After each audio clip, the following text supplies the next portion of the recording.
অভিজিৎ, এটা কোনো সাধারণ মৃত্যু নয়। আমারও তাই মনে হচ্ছে স্যার। ওই দেখো অভিজিৎ।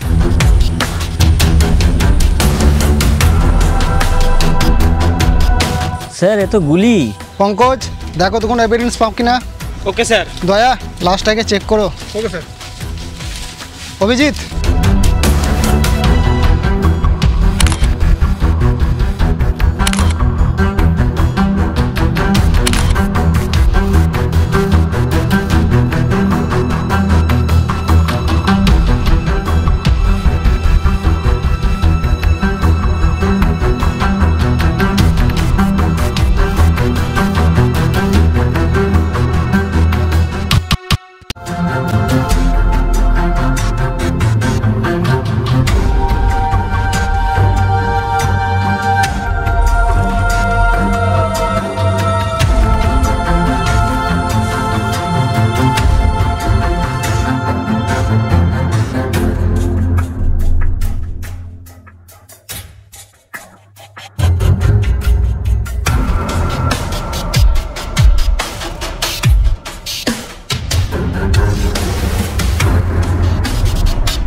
স্যার এদিকে আসুন।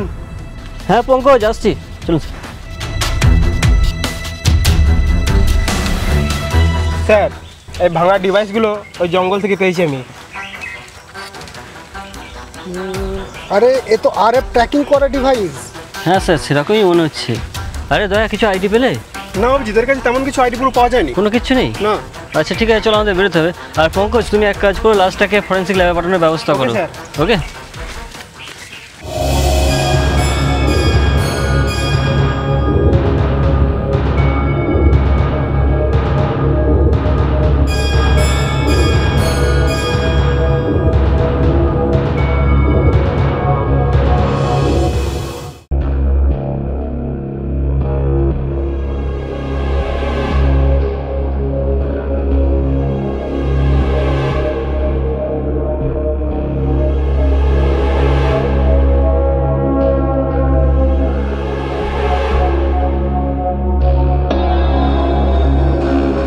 সালুংখে, এত মন দিয়ে কি দেখছো?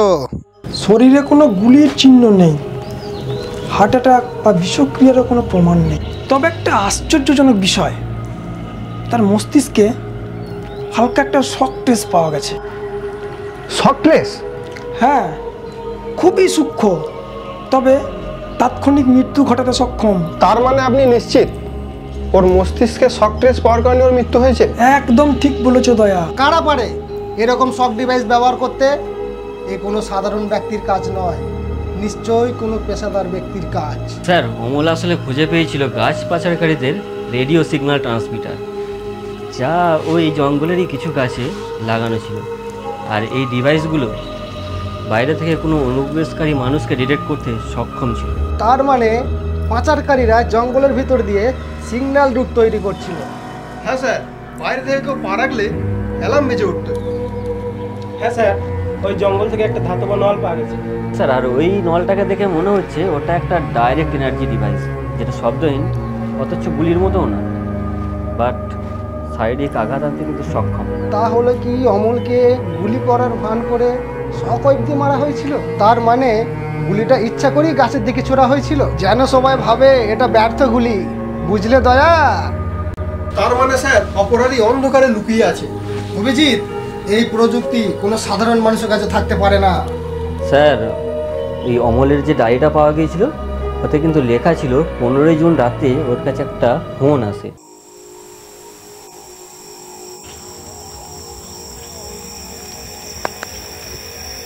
হ্যালো, অমলবাবু বলছেন? হ্যাঁ, কে বলছেন? কাল জটাধরি জঙ্গল থেকে বেআইনিভাবে গাছ পাচার হবে। তাই নাকি? আমার কথা বিশ্বাস না হলে নিজে গিয়েই দেখবেন। এই খবরটা আপনাদের চ্যানেলে টেলিকাস্ট করতে হবে। কে বলছেন? হ্যালো হ্যালো, পঙ্কজ, দেখো তো সেদিন রাতে অমলের ফোনে কার ফোন এসেছিল? ঠিক আছে স্যার।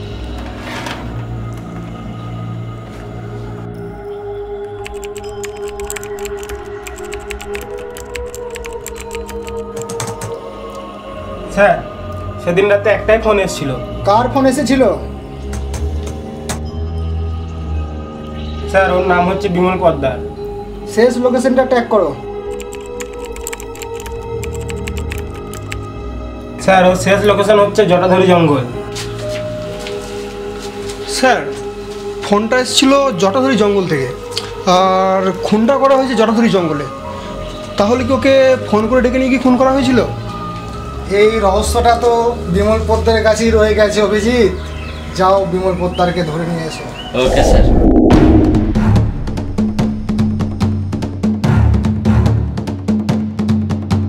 ওই যে দয়া, দেখছো একজন আছে, ওনাকে জিজ্ঞাসা করা যাক, বুঝলে?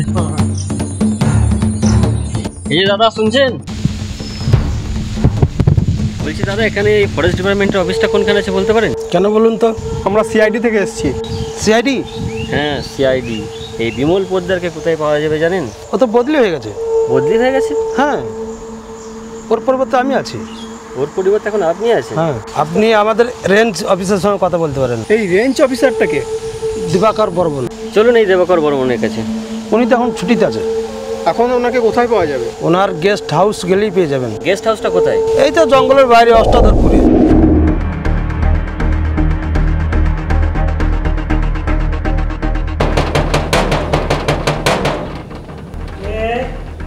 সিআইডি? সিআইডি? কি ব্যাপার? ভুলে গেছেন নাকি আপনার এরিয়ায় খুন হয়েছে? আচ্ছা আচ্ছা, আসুন আসুন।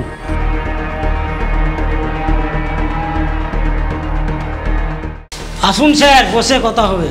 আমরা এখানে বসতে আসিনি দেবাকর বাবু। বলুন স্যার, কি জানতে চাইছেন? খুন হওয়ার একদিন পরেই বিমল পোদ্দাকে ট্রান্সফার করা হলো কেন? ওটা স্যার ওপর মহলের ব্যাপার, আমি কিছু বলতে পারবো না। আপনার এরিয়ায় একটা খুন হয়ে গেল, আপনার একটা অফিসার ট্রান্সফার হয়ে গেল, আর আপনি এখানে বসেই গেস্ট হাউসে রেস্ট নিচ্ছেন। ব্যাপারটা কি সন্দেহজনক নয়? তেমন কিছু নয়, শরীরটা একটু অসুস্থ তো, তাই। শরীর খারাপ না চিন্তায় আছেন? কি বলতে চাইছেন আপনি? ফোনটা কি আমি করেছি? খুনটা কে করেছে সেটা খুব তাড়াতাড়ি বুঝতে পারবেন। পঙ্কজ, দয়া, সার্চ করো তো পুরো গেস্ট হাউসটা, দেখো কিছু পাওয়া যায় কিনা। Okay sir. আপনি কি ভেবেছেন দেবাকর বাবু খুনটা করে বেঁচে যাবেন? আমি খুন করিনি স্যার। তাহলে ওই আমি গুলি করিনি স্যার। গুলি করেননি? এই গুলি করে মারা গেছে এটা আপনি কি করে জানলেন? গুলি করে মারা গেছে আমি শুনেছি, গুলি করে মরেছে। গুলি করে খুন করা হয়েছে? হ্যাঁ, বলো। এই জঙ্গলের ওই ডিভাইসটার মধ্যে সেম ডিভাইস এই দিবাকর বাবুর ঘরে পাওয়া গেছে। দেখি, এ তো সেই আরএফ ডিভাইসটাই মনে হচ্ছে। অভিজিৎ, হ্যাঁ, এই বলো সাদা কাগজটা আলমারির মধ্যে রাখা ছিল খুব যত্ন করে, কিন্তু কিছু কিন্তু এখানে লেখা নেই। ঠিক আছে দাদা, তুমি এটা যত্ন করে রাখো, ল্যাবে নিয়ে গিয়ে টেস্ট করতে হবে। আর তুমি এটা রাখো। দিবাকর বাবু, আপনাকে আমাদের সঙ্গে যেতে হবে, চলুন। আমি খুন করিনি স্যার, আমি যাব না স্যার, আমি খুন করিনি, আমি যাব না। যেতে তোকে হবেই। আমি খুন করিনি স্যার, আমি খুন করিনি, আমি কিছু জানি না স্যার। তাহলে খুনটা কে করেছে? আমি খুন করিনি স্যার, আমি কিছু জানি না, আমি কিছু জানি না স্যার, আমি খুন করিনি। জানি না মানে? দেবো এক থাপ্পড়? বলছি বলছি বলছি স্যার, বলছি। খুনটা কে করেছে তাহলে? আমাদের বস। কে তোমাদের বস? বিক্রম সিং। এই বিক্রম সিং তাহলে কোথায় থাকে? আমি তার চেহারা কোনোদিনই দেখিনি স্যার, আমি তার সম্পর্কে কিছুই জানি স্যার, কিছুই জানি না। তাহলে যোগাযোগ হতো কিসের মাধ্যমে? ওয়াকি টকির মাধ্যমে। Walkie talkie? হ্যাঁ sir, walkie talkie. Walkie talkie, walkie talkie.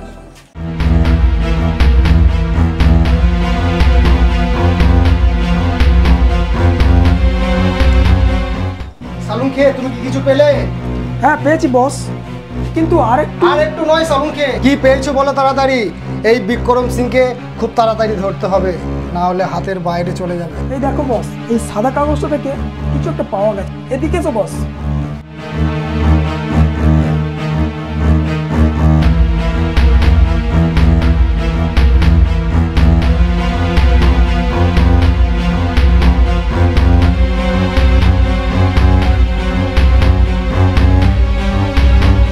এই দেখো। আরে এটা তো একটা ম্যাপ। পঙ্কজ, লোকেশনগুলো ট্র্যাক করে দাও। স্যার, জঙ্গল থেকে পাওয়া গেল আরএফ ডিভাইস, আবার সেম ডিভাইস পাওয়া গেল দিবাকর বর্মনের বাড়িতে। আর এই বিক্রম সিং কথা বলতো দিবাকর বর্মনের সঙ্গে ওয়াকিটকির মাধ্যমে, যাতে করে ও নিজের লোকেশনটাকে গোপন রাখতে পারে। অথচ এই দিবাকর বর্মনের বাড়িতেই পাওয়া গেল একটা ইনভিজিবল ম্যাপ। তাহলে কি দিবাকর বর্মন জানতো বিক্রম সিং এর ঠিকানা? স্যার, এই ম্যাপটা তো পুরোটাই ফেক। কি? হ্যাঁ স্যার, এই দেখুন প্রত্যেকটা লোকেশনই তো ফাঁকা জায়গা। এই ম্যাপটা ফেক, তার মানে দিবাকর বর্মন বিক্রম সিংয়ের ঠিকানা জানতো না। অথচ এই ফেক ম্যাপটা দিবাকর বর্মনের বাড়িতে গুপ্তভাবে রাখা। এই ম্যাপটার মধ্যে কিছু তো একটা আছে যেটা আমরা দেখতে পাচ্ছি না, বুঝলি? স্যার, এই দিবাকর বর্মন মনে হচ্ছে নিশ্চয়ই কিছু লুকাচ্ছে। আর দুটো থাপ্পড় মারলে না সব সত্যটা বেরিয়ে যাবে। তারা দরকার পড়বে না দয়া, এই ম্যাপটা গুপ্তভাবে রাখার কারণ আমি পেয়ে গেছি। এমন কি পেলে অভিজিৎ? এই দেখুন স্যার, একটা গুপ্ত কোড। কিন্তু এটা কিসের কোড সেটা আমাদের খুঁজে বার করতে হবে। পঙ্কজ, তুমি দেখো এটা কিসের কোড? হ্যাঁ স্যার, দেখছি। স্যার, এটা তো খুব সহজ ব্যাপার। 256-6BT। পঙ্কজ, এটা মজা করার সময় নয়। সরি স্যার, এখনই দেখছি।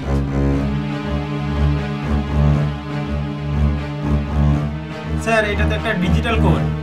Digital code? ম্যাপের মধ্যে ডিজিটাল কোড? তার মানে কি স্যার এটা ডিজিপিন হতে পারে? হতে পারে অভিজিৎ, হতে পারে। পঙ্কজ দেখো তো। স্যার, লোকেশন পেয়ে গেছি। স্যার, জটাধরি জঙ্গল থেকে 3 কিলোমিটার। এইখানেই ঘাপটি মেরে বসে আছে এই বিক্রম সিং, মানুষের চোখের আড়ালে।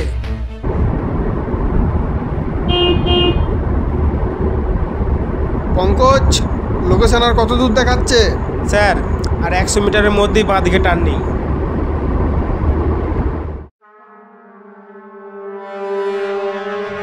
স্যার, লোকেশন এই বাড়িটাই দেখাচ্ছে। ঠিক আছে, সাবধানে এগিয়ে চলো। পঙ্কজ, তুমি এখানেই থাকো, আর লক্ষ্য রাখবে কেউ যেন পালিয়ে যেতে না পারে। Okay sir.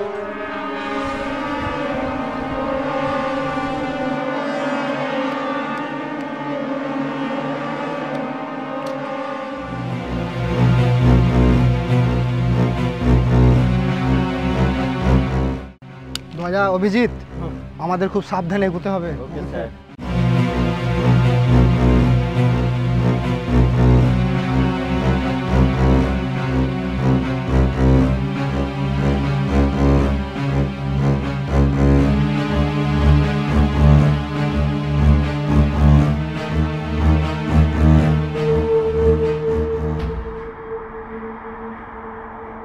দয়া, অভিজিৎ,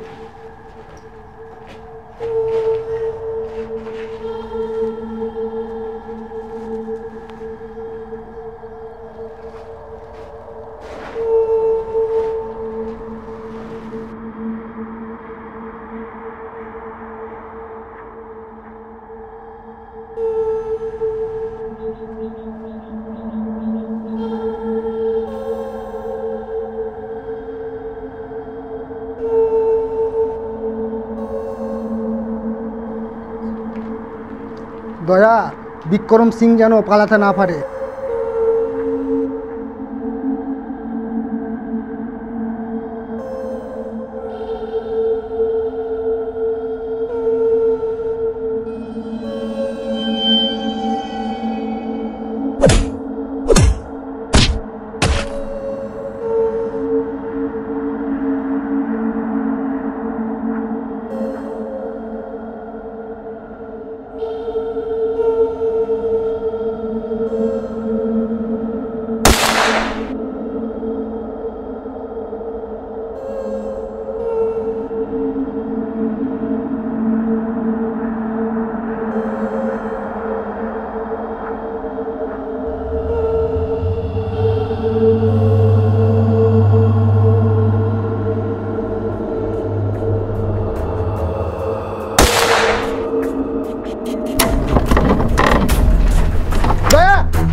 পালানোর চেষ্টা করো না বিক্রম সিং, আমরা তোমাকে চারিদিক দিয়ে ঘিরে ফেলেছি।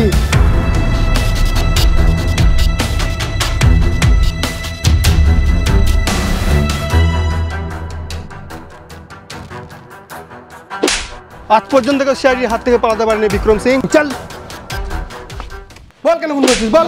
আমি খুন করিনি স্যার, আমি খুন করিনি। তোমার সম্পর্কে আমরা সবকিছু জেনে গেছি বিক্রম সিং, তুমি মিথ্যা বলে আর পার পাবে না। দিবাকর বর্মন এখন আমাদের কাস্টাডিতে। এখনো কি চুপ থাকবে বিক্রম সিং? বলছি স্যার। স্যার স্যার ওই বিক্রম সিং এর সব ডিটেলস পেয়ে গেছি। এই বিক্রম সিং একজন গাছ পাচারকারী। এই বিক্রম সিং ওই জটাধরি জঙ্গল থেকে বন্দুক তৈরি করার গাছ পাচার করতো। ও অমল এই সব কিছু জেনে গিয়েছিল, তাই ওকে খুন করেছিল, তাই না বিক্রম সিং? হ্যাঁ স্যার, অমল একজন রিপোর্টার ছিল, আমাদের সম্বন্ধে সব জেনে গেছিল বলেই ওকে গুলি করে মারা হয়েছে। না না না বিক্রম সিং, অমলকে গুলি করে মারা হয়নি, অমলকে সকৈফ দিয়ে মারা হয়েছিল। বিক্রম সিং তুমি শুধু খুনই করনি, তুমি একজন দেশদ্রোহী। তোমার সাজা একমাত্র ফাঁসি।